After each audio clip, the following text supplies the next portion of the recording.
Hello students, welcome to Ritesh online classes YouTube channel. दोस्तों, आप सभी का आज की इस वीडियो में एक बार फिर से बहुत बहुत स्वागत है। आज की वीडियो में यहाँ पे हम पढ़ने वाले हैं वायु के बारे में। आपका अध्याय 4 है एनसीईआरटी की क्लास 7th की जो आपकी बुक है, कक्षा 7 की जो आपकी बुक है हमारा पर्यावरण वाली यानी भूगोल वाली, उसका अध्याय 4 यानी कि पार्ट 4 वायु।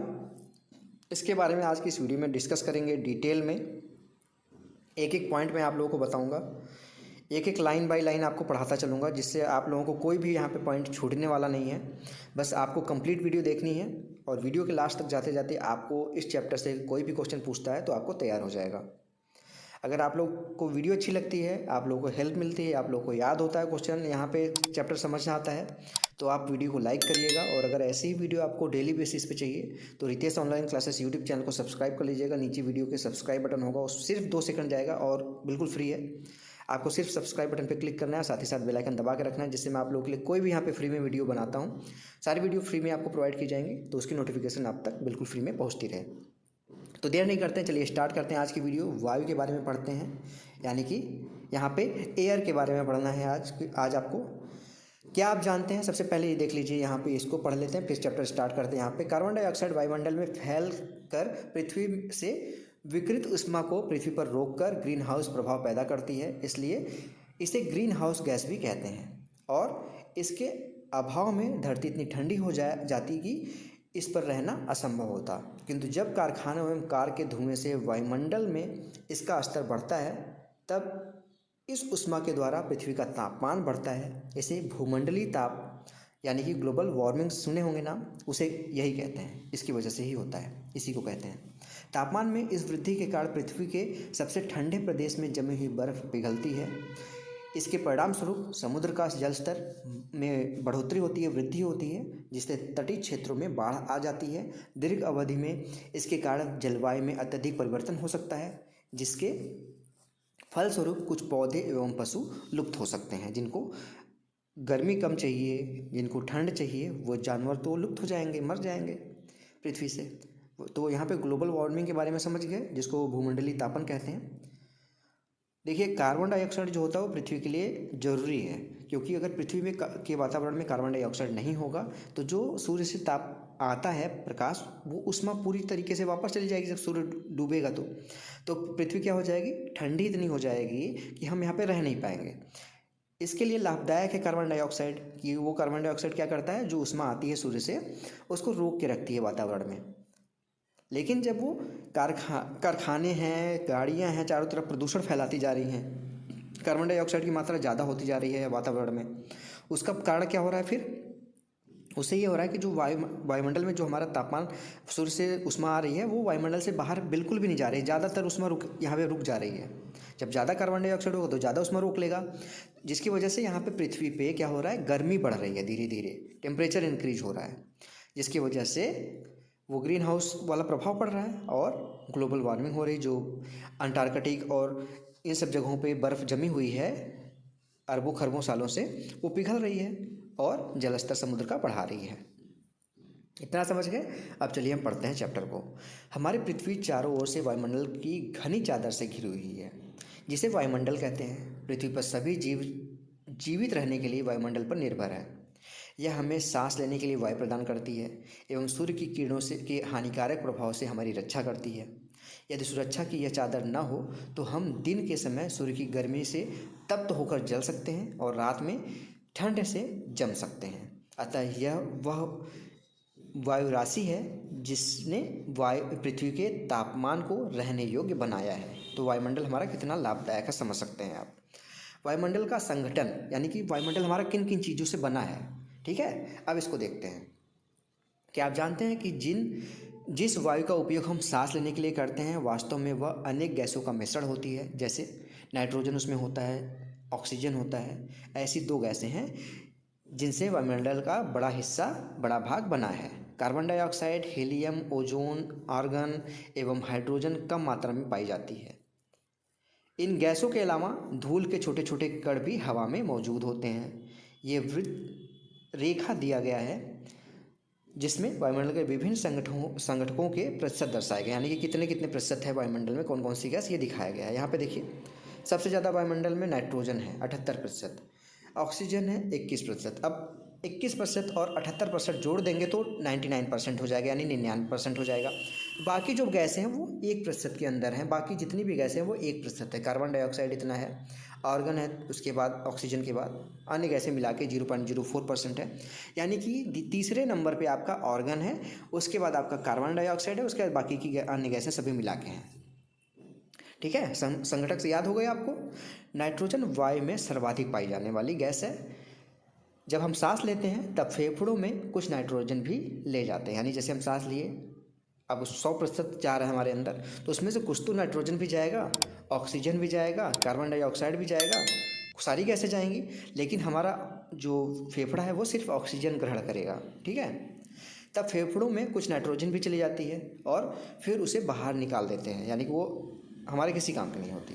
परंतु पौधों को अपने जीवन के लिए नाइट्रोजन की आवश्यकता होती है। जो पौधे होते हैं उनको नाइट्रोजन चाहिए होता है। वे सीधे वायुमंडल से नाइट्रोजन नहीं ले पाते हैं, यानी कि उनके पास ऐसा नहीं है, फेफड़ा नहीं है कि वो सीधे नाइट्रोजन ले लें।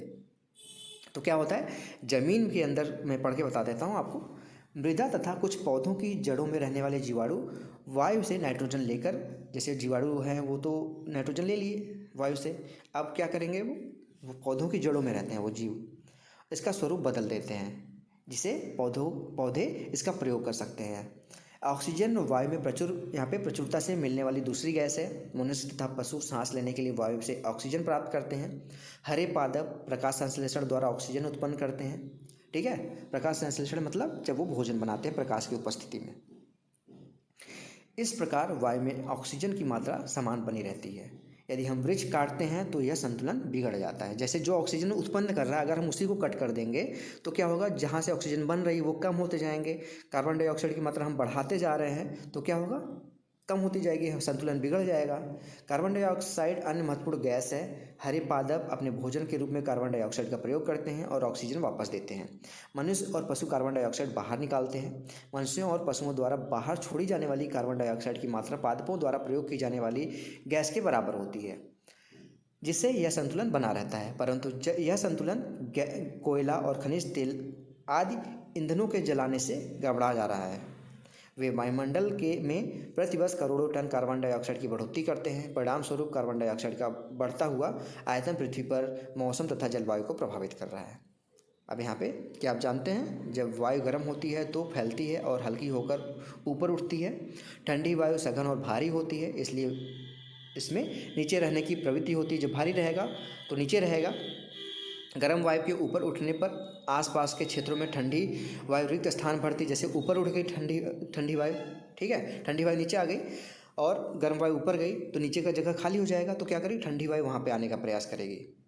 ठीक है, तो क्या होगा, वहाँ आ जाती है। इस प्रकार वायु चक्र चलता रहता है, यानी कि ठंडी वायु नीचे आई, गर्म वायु ऊपर गई, इस तरीके से वो चलता रहता है cycle. Top scientist offer way out of global warming unstoppable, सारी चीज़ देखिए यहाँ पे दिखाई गई पेपरों में लिखी हुई, इसको पढ़ लीजिएगा। क्या भूमंडलीय तापन आज के विश्व में एक गंभीर समस्या है? बिल्कुल, ग्लोबल वार्मिंग एक गंभीर समस्या है पूरे विश्व के लिए। वायुमंडल की संरचना के बारे में अब देखते हैं, कैसा है वायुमंडल हमारा वायुमंडल 5 परतों से में बना हुआ है, सभी को पता है, जो पृथ्वी की सतह से आरंभ होती है। पहले क्या होता है, पृथ्वी के सबसे पास वाला जो है वायुमंडल की परत, क्षोभ मंडल, उसके ऊपर जाएंगे तो समताप मंडल, उसके ऊपर जाएंगे मध्य मंडल, उसके बाद जाएंगे बाह्य मंडल, उसके बाद जाएंगे तो बहिर्मंडल। ठीक है, क्षोभ मंडल के बारे में पढ़ते हैं।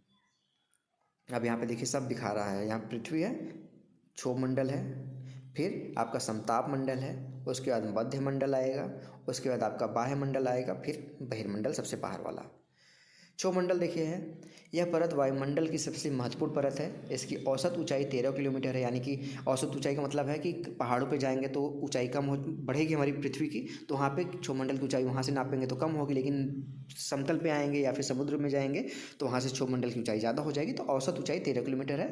हम इसी मंडल में मौजूद वायु में सांस लेते हैं। मौसम की लगभग सभी घटनाएं जैसे वर्षा, कुम्हरा और ओलावृष्टि, जो बर्फ़ गिरता है, इसी के अंदर होता है। कहाँ, क्षोभ मंडल के अंदर। समताप मंडल देखिए, क्षोभ मंडल के ऊपर का भाग समताप मंडल कहलाता है। यह लगभग कहाँ तक फैला हुआ है, 50 किलोमीटर तक। यह परत बादलों एवं मौसम की जो जितनी भी घटनाएं होती हैं लगभग इससे मुक्त होती है। यहाँ पे कोई घटना नहीं होती, यहाँ पे पानी नहीं बरसता, यहाँ पे ओले नहीं गिरते, ठीक है, इससे मुक्त होती है। समताप मंडल की एक महत्वपूर्ण विशेषता यह है कि इसमें ओजोन गैस की परत होती है। यह परत सूर्य से आने वाली हानिकारक गैसों से हमारी पृथ्वी की रक्षा करती है। जैसे अल्ट्रावायलेट रेज आती है सूर्य से, वो हमारी ओजोन की जो परतें होती हैं वो अवशोषित कर लेती हैं, इसलिए वो पृथ्वी तक नहीं आ पाती। अब मध्यमंडल आ गया। यह वायुमंडल की तीसरी परत है। यह समताप मंडल के ठीक ऊपर होती है। यह लगभग 80 किलोमीटर की ऊंचाई तक फैली है। अंतरिक्ष में प्रवेश करने वाले उल्कापिंड इस परत में आने पर जल जाते हैं मध्यमंडल में। अब बाह्यमंडल आता है, चौथा मंडल। बाह्यमंडल वायुमंडल में बढ़ती ऊंचाई के साथ तापमान अत्यधिक तीव्रता से बढ़ता है। आयन मंडल इस परत का एक भाग है, ठीक है। यह लगभग 80 किलोमीटर से लेकर 400 किलोमीटर तक फैला है। रेडियो संचार, क्योंकि यहाँ पे आयन पाए जाते हैं बाह्यमंडल में, इसलिए यहाँ पे क्या होता है, जो हमारी रेडियो वेव भेजी जाती हैं वो आयनों से टकरा के वापस आ जाती हैं। कहाँ से कहाँ तक है, 80 से 400 किलोमीटर तक। रेडियो संचार के लिए यह परत का उपयोग होता है। वास्तव में पृथ्वी से प्रसारित रेडियो तरंगें इस परत द्वारा पुनः पृथ्वी पर परावर्तित कर दी जाती है, लड़के वापस आ जाती है पृथ्वी की तरफ। अब लास्ट हमारा है मंडल बहिर्मंडल, जो सबसे बाहर का वायुमंडल है। वायुमंडल की सबसे ऊपरी परत को बहिर्मंडल के नाम से जाना जाता है। यह वायु की पतली परत होती है। हल्की गैसें जैसे हीलियम एवं हाइड्रोजन यहीं से अंतरिक्ष में तैरती रहती हैं, यानी कि सबसे हल्की गैसें सबसे ऊपर, तो वहाँ पे ये पाई जाती हैं। मौसम एवं जलवायु के बारे में देखते हैं अब। क्या आज वर्षा होगी? क्या आज दिन साफ होगा और धूप निकलेगी? कितनी ही बार हमने क्रिकेट प्रेमियों के मुंह से एक दिवसीय मैचों के भविष्य पर अनुमान लगाते सुना होगा। मैच आता है तो देखते होंगे ना कि क्या आज बारिश हो जाएगी, मैच बंद हो जाएगा, या डकवर्थ लूज लग जाएगा। यही हम कल्पना करें कि हमारा शरीर एक रेडियो है और मस्तिष्क उसके स्पीकर। तो मौसम वह है जो इसके नियंत्रण बटनों से छेड़छाड़ करता रहता है। मौसम वायुमंडल की प्रत्येक घंटे तथा दिन प्रतिदिन की स्थिति होती है। आर्द्र एवं गर्म मौसम किसी को भी चिड़चिड़ा बना देता है, ठीक है। गर्मी में आप चिड़चिड़ी रहते हैं, ठीक है। अच्छा हवादार मौसम हमें आनंद देता है और हम घूमने की योजना भी बना लेते हैं। मौसम नाटकीय रूप से दिन प्रतिदिन बदलता है, यही तो मौसम है जो बदलता रहता है। किंतु दीर्घ काल में किसी स्थान पर औसत मौसम उस स्थान की जलवायु बताता है। यहाँ की यानी कि वहाँ की जलवायु कैसी है, यानी कि यहाँ पे देखते हैं कि ज़्यादातर गर्मी पड़ती है तो ग्रीष्म, यहाँ पे गर्म जलवायु इसको कहेंगे। ऐसे प्रदेश जहाँ पे ज़्यादातर ठंड पड़ती है, बर्फ़ रहते हैं साल भर, तो वहाँ पे शीत ऋतु वहाँ पे ज़्यादा पाई जाती है, ठीक है। तो ये क्या है, वहाँ की जलवायु कैसी है, ये वहाँ पे ज़्यादा औसत मौसम कैसा है उस पर डिपेंड करता है। क्या अब आप समझ गए कि हम मौसम का दैनिक पूर्वानुमान क्यों कहते हैं? क्या आप जानते हैं? यह जानकर आपको आश्चर्य होगा कि पृथ्वी सूर्य की ऊर्जा के इकाई, दहाई, सैकड़ा, हज़ार, 10,000, लाख, 10 लाख करोड़, 10 करोड़, 20 करोड़वां भाग का केवल एक भाग 2 अरबवां ही प्राप्त करता है। यानी कि सूर्य का जो प्रकाश आता है उसका कितना छोटा सा हिस्सा हम प्राप्त करते हैं, तब पर भी इतनी गर्मी हो जाती है।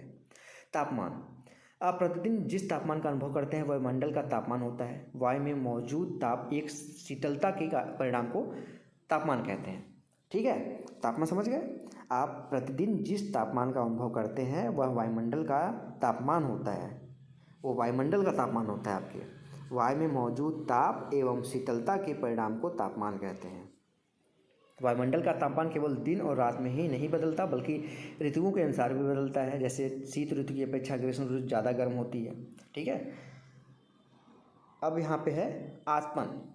आत्मन एक महत्वपूर्ण कारक है जो तापमान के वितरण को प्रभावित करता है। सूर्य से आने वाली वह ऊर्जा जिसे पृथ्वी रोक देती है आत्मन कहलाती है। आत्मन क्या है समझ गए ना आप, कि आत्मन वो होता है जो सूर्य से हमारी जो ऊर्जा आती है वो पृथ्वी पर रोक ली जाती है, उसी को कहते हैं आत्मन। आत्मन सूर्य तप की मात्रा भूमध्य रेखा से ध्रुवों की ओर घटती जाती है, इसलिए तापमान उसी प्रकार घटता जाता है। यानी कि भूमध्य रेखा जो पृथ्वी का सबसे बीच का हिस्सा, जैसे यहाँ पे देखिए पृथ्वी, तो भूमध्य रेखा ये है। यहाँ से जब ध्रुवों की तरफ बढ़ेंगे तो कम होता जाएगा, इधर जब जाएंगे कम होता जाएगा, ठीक है। तो भूमध्य रेखा पे सबसे ज़्यादा होता है और ध्रुवों की तरफ बढ़ते जाएंगे तो कम होता जाएगा। अब यहाँ पे देखिए तापमापी है, थर्मामीटर है, तापमान मापता है। वायु दाब मापी है, वायुमंडल का दाब मापता है। तीसरा है वर्षा मापी, वर्षा मापता है कितनी मात्रा में हुई। उसके बाद वात दिग्दर्शी है, पवन की दिशा मापता किधर से हवा चल रही है। ये सारी चीज़ें पढ़ लीजिएगा। आप क्या जानते हैं, यहाँ पे देखिए, तापमान को मापने की मानक इकाई डिग्री सेल्सियस है। इसका आविष्कार एंडर्स सेल्सियस ने किया था। सेल्सियस पैमाने पर जल 0 डिग्री सेल्सियस पर जमता है और 100 डिग्री सेल्सियस पर उबलता है। ठीक है, समझ गए। एंडर्स सेल्सियस, इन्हीं के नाम पे सेल्सियस पैमाना बनाया गया है। 0 पे बर्फ़ बनेगा, 100 पे उबलेगा।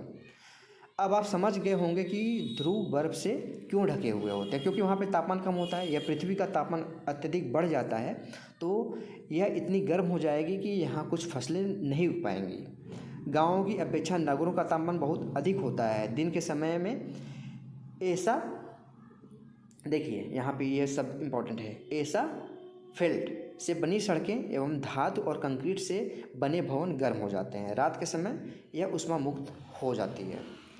नगर में भीड़ वाले ऊंचे भवन गर्म वायु को रोक लेते हैं, जिससे नगरों का तापमान बढ़ता जाता है। अब यहाँ पे अगला है वायु दाब। यह जानकर आपको आश्चर्य होगा कि वायु हमारे शरीर पर उच्च दाब के साथ बल लगाती है, किंतु हम इसका अनुभव नहीं करते हैं। यह इसलिए होता है क्योंकि वायु का दाब हमारे ऊपर सभी दिशाओं में से लगता है और हमारा शरीर विपरीत बल लगाता है। पृथ्वी की सतह पर वायु के भार द्वारा लगाया गया दाब वायुदाब कहलाता है। पृथ्वी की सतह पर वायु के भार द्वारा, हमारे पृथ्वी के ऊपर तो वायु है, उस वायु के कुछ न कुछ भार होगा ना, उस भार के कारण जो हमारी पृथ्वी की सतह पर लगाया जा रहा है दबाव, उसको कहते हैं वायुदाब। वायुमंडल में ऊपर की ओर जाने पर दबाव तेज़ी से गिरने लगता है। जैसे ऊपर की तरफ जाएंगे तो दबाव तेज़ी से गिरेगा। समुद्र स्तर पर वायु दाब सर्वाधिक होता है, क्योंकि वहाँ पे ज़्यादा वायु मिलेगी आपको, वहाँ पे ज़्यादा प्रेशर डालेगा वो, तो वहाँ पे ज़्यादा वायु दाब मिलेगी। और ऊंचाई पर जाने पर यह घटता जाता है।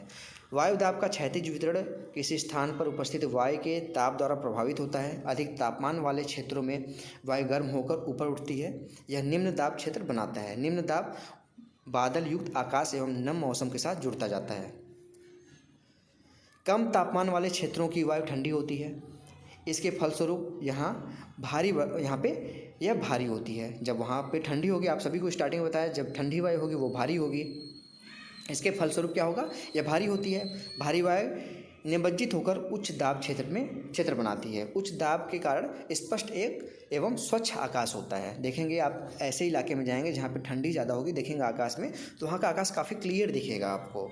वायु सदैव उच्च दाब क्षेत्र से निम्न दाब क्षेत्र की ओर गमन करता है। ये इंपॉर्टेंट लाइन है, इसको याद रखिएगा। उच्च दाब से निम्न दाब की ओर बढ़ता है आपकी वायु।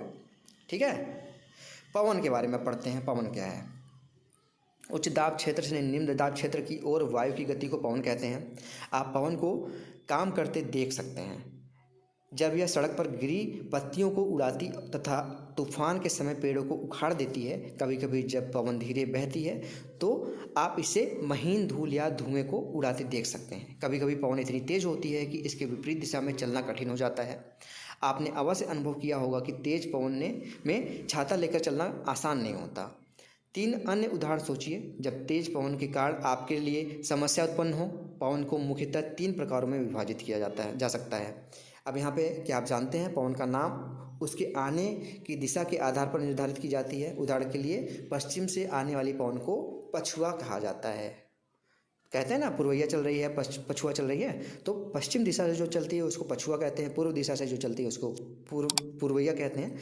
इसको दिशा के नाम से ही इसको जाना जाता है। अब पवनों के प्रकार देखिए।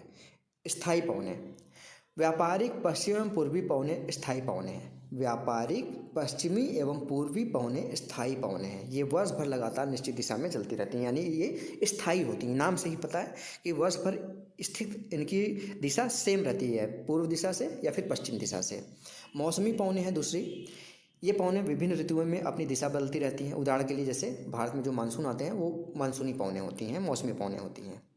स्थानीय पवनें स्थान के हिसाब से चलती हैं। स्थानीय पवनें, ये पवनें किसी छोटे क्षेत्र में वर्ष या दिन में के किसी विशेष समय में चलती हैं। उदाहरण के लिए स्थल एवं समुद्री समीर। क्या आपको भारत के उत्तरी क्षेत्र की गर्म एवं शुष्क स्थानीय पवन याद है? जैसे लू कहते हैं, गर्मियों में देखते होंगे यहाँ पे उत्तरी भारत में लू चलती है, तो क्या है वो? स्थानीय पवन है वो। भूमध्य रेखा देख लीजिए, डोलड्रम जिसको कहते हैं। इधर जाएंगे तो मकर रेखा है, इधर जाएंगे तो कर्क रेखा है। अब मकर रेखा और कर्क रेखा के बीच देखिए उत्तरी पूर्वी व्यापारी पवन है और दक्षिणी पूर्वी व्यापारी पवन है। इसके बाद यहाँ पे अगर आएंगे आप ऊपर की तरफ तो उपोष्ण उच्च दाब में यहाँ पे जिसको कहते हैं हॉर्स अक्षांश है, इसके ऊपर जाएंगे तो सनातन पछुआ पवन है और उसके ऊपर जाएंगे तो यहाँ पे ध्रुवी पूर्वी पवन है। यहाँ पे उच्च दाब होगा, यहाँ पे ठंडी ज़्यादा पाई जाएगी यहाँ पे। उसी तरीके से नीचे देखेंगे तो ध्रुवी पवने हैं, पूर्वी पवने और सनातन पछुआ पवने हैं। चक्रवात किसे कहते हैं ये भी देख लीजिए, थोड़ा सा जूम कर लेता हूँ। भारत के पूर्वी समुद्री तट पर स्थित उड़ीसा में बंगाल की खाड़ी से उठने वाले चक्रवातों का खतरा बना रहता है। 17 से 18 अक्टूबर 1999 को राज्य के 5 जिलों में चक्रवात आया। 29 अक्टूबर 1999 को एक अन्य महाचक्रवात आया जिसने राज्य के एक बड़े भाग में तबाही मचाई। मुख्यतः पवन का वेग, वर्षा तथा ज्वारी प्रोत्कर्ष से हानियाँ हुई। 260 किलोमीटर प्रति घंटे तक की वेग से जो पवनें चल रही थी वो 260 किलोमीटर प्रति घंटे की रफ्तार से चल रही थी। 36 घंटे से भी ज़्यादा समय तक चलती रही, यानी कि एक दिन से भी ज़्यादा समय, 1.5 दिन तक चलती रही वो इस रफ्तार से। तीव्र वेग से वाली इन पवनों ने पेड़ों को उखाड़ दिया और कच्चे घरों को नष्ट कर दिया। अनेक औद्योगिक भवनों तथा अन्य घरों की छतें उड़ा दी। विद्युत आपूर्ति एवं टेलीफोन लाइनें पूरी तरह से कट गई। चक्रवात के फलस्वरूप लगातार 3 दिनों तक भाई हवा चलेगी तेज़ी से तो अपने पीछे वो पानी भी उठा के लाएगी। वर्षा होती रही। इस वर्षा के कारण उड़ीसा की प्रमुख नदियों में बाढ़ आ गए। चक्रवाती पवनों के कारण उठी ज्वारी तरंगें लगभग 20 किलोमीटर तक आ गई और परिणामस्वरूप तटीय क्षेत्रों में भयानक तबाही हुई। अचानक 7 से 10 मीटर ऊंची ज्वारी तरंगें आ गई। सोच लीजिए 7 से 10 मीटर यानी कि 2 मंजिला इमारत के बराबर ऊंची लहरें आई, जिसके कारण यहाँ पे तैयार खड़ी धान की फसल पूरी तरह नष्ट हो गई। देखिए यहाँ पे चक्रवात द्वारा यह विनाश दिखाया गया है। 25 अक्टूबर 1999 को पूर्वी पोर्ट ब्लेयर के निकट थाईलैंड की खाड़ी में अपदाब के कारण यह चक्रवात उत्पन्न हुआ और धीरे धीरे उत्तरी पश्चिमी दिशा में बढ़ा। गहन होकर इसने महाचक्रवात का रूप धारण कर लिया और 29 अक्टूबर को सुबह 10:30 बजे उड़ीसा के इरेसामा एवं बालीकुडा के बीच क्षेत्र में यहाँ पे प्रभावित किया। इस महाचक्रवात ने भुवनेश्वर, कटक और 28 तटीय नगरों सहित उड़ीसा के पूरे तट को बर्बाद कर दिया। इससे लगभग 130 लाख लोग प्रभावित हुए। बहुत बड़ी संख्या में पशुओं की मौत हो गई। धान, सब्जियों एवं फसलों की खड़ी फसलों का भारी नुकसान हुआ। ज्वारी प्रोत्कर्ष के से उत्पन्न हुई लवणता के कारण कृषि योग्य विशाल भूभाग अनुपजाऊ हो गया। जब पानी आ जाएगा, लवड़ी पानी जो समुद्र का पानी खारा होता है वो आ जाएगा धरती पे, तो क्या हो जाएगा, वहाँ की ज़मीन अनुपजाऊ हो जाएगी। साल, सागवन एवं बांस के बागान वाले विशाल भूक्षेत्र नष्ट हो गए। पारादीप एवं कोलार के बीच स्थित मैंग्रोव के जंगल लुप्त ही हो गए, यानी समाप्त हो गए। आर्द्रता के बारे में देखिए अब यहाँ पे चित्र में देखिए चक्रवाती वर्षा हो रही है। गर्म वायु है, ठंडी वायु है, इधर से ठंडी वायु आई, इधर से गर्म वायु ऊपर उठी और यहाँ पे वर्षा होने लगी। चक्रवाती वर्षा इसको कहते हैं। आर्द्रता देखिए, जब जल पृथ्वी एवं विभिन्न जलाशयों से वाष्पित होता है तो यह जलवाष्प बन जाता है। ठीक है, आप सूर्य के प्रकाश के कारण जल जो तालाबों में है, नदियों में है, वो जलाशयों में है, वो पानी गर्म होकर भाप बन के ऊपर की तरफ उठेगा, जलवाष्प बन जाएगा। वायु में किसी भी समय जलवाष्प की मात्रा को आर्द्रता कहते हैं। जब वायु में जलवाष्प की मात्रा अत्यधिक होती है तो उसे हम आर्द्र दिन कहते हैं। जैसे जैसे वायु गर्म होती जाती है, इसकी जलवाष्प धारण करने की क्षमता बढ़ती जाती है और इस प्रकार यह और अधिक आर्द्र हो जाती है। 8 दिन में कपड़े सूखने में काफ़ी समय लगता है, यानी कि ऑलरेडी हवा में नमी है तो कपड़ा कैसे सूखेगा आपका। एवं हमारे शरीर से पसीना आसानी से नहीं सूखता, हम असहज महसूस करते हैं। जब जलवाष्प ऊपर उठता है तो यह ठंडा होना शुरू हो जाता है। जलवाष्प संघनित होकर ठंडा होकर जल की बूंदें बनाने लगता है। बादल इन्हीं जल बूंदों का एक समूह होता है। जब जल की ये बूंदें इतनी भारी हो जाती हैं कि वायु में तैर नहीं सकती, तब वे वर्षण के रूप में नीचे आने लगती है और हमको लगता है कि वर्षा हो रही है। ठीक है, आकाश में उड़ते हुए जेट हवाई जहाज अपने पीछे सफ़ेद पथ चिन्ह छोड़ते हैं। देखते होंगे आप जेट हवाई जहाज जो बहुत ऊपर देखते होंगे, उसके पीछे पीछे वाइट कलर का निशान बनता जाता है। इसके इंजनों से निकली नमी संघनित हो यहाँ पे इकट्ठा हो जाती है, संघनित हो जाती है। वायु के गतिमान न रहने की स्थिति में यह संघनित नमी कुछ देर तक पथ के रूप में दिखाई देती है। पृथ्वी पर जल के रूप में गिरने वाला वर्षण वर्षा कहलाता है। ज़्यादातर भौम जल वर्षा जल से ही प्राप्त होता है। पौधे जल संरक्षण की में मदद करते हैं। जो पौधे होते हैं जल को रोके रखते हैं। जब पहाड़ी पासों से पेड़ काटे जाते हैं, वर्षा जल अनावृत पहाड़ों के से नीचे बहता है एवं निचले इलाकों में बाढ़ का कारण बन जाता है। क्रियाविधि आधार पर वर्षा के 3 प्रकार होते हैं: संवहनी वर्षा, पर्वतीय वर्षा और चक्रवाती वर्षा। संवहनी वर्षा देख लीजिए, संवहनी वर्षा गर्म वायु है, ठीक है, इसके कारण यहाँ पे वर्षा हो रही है। अब इसके बाद है पौधे तथा जीव जंतुओं के जीवित रहने के लिए वर्षा बहुत महत्वपूर्ण है। इससे धरातल को ताज़ा जल प्रदान होता है। यदि वर्षा कम हो तो जल की कमी तथा सूखा हो जाता है। इसके विपरीत अगर वर्षा अधिक हो तो बाढ़ आ जाती है। क्या आप जानते हैं वर्षण के दूसरे रूप यहाँ पे सहिम वृष्टि तथा ओला, इसको जानते हैं आप? वर्षण के दूसरे रूप जो है हिम है, सहिम वृष्टि है और ओला है। अब अभ्यास के प्रश्न आते हैं। अभ्यास के प्रश्न मैं आपको अलग से वीडियो में कराता हूँ, आप सभी को पता है क्वेश्चन आंसर की वीडियो में। अगर आप लोगों को वीडियो अच्छी लगी हो और क्वेश्चन आंसर की वीडियो देखनी है आप लोगों को, तो Ritesh online classes YouTube channel को सब्सक्राइब कर लीजिए। वीडियो के नीचे सब्सक्राइब बटन, उस पर क्लिक करके सब्सक्राइब कर लीजिएगा। बिल्कुल 1-2 सेकंड का समय जाएगा, बिल्कुल फ्री है। सब्सक्राइब करके रखिए जिससे मैं आप लोगों के लिए कोई भी फ्री क्लासेस प्रोवाइड करता हूँ उसके बारे में आपको पता चलता रहे। अगर वीडियो अच्छी लगी तो प्लीज़ वीडियो को लाइक कर दीजिएगा। तो दोस्तों मिलते हैं नेक्स्ट वीडियो में, तब तक के लिए आप सभी का बहुत बहुत धन्यवाद। जय हिंद, वंदे मातरम।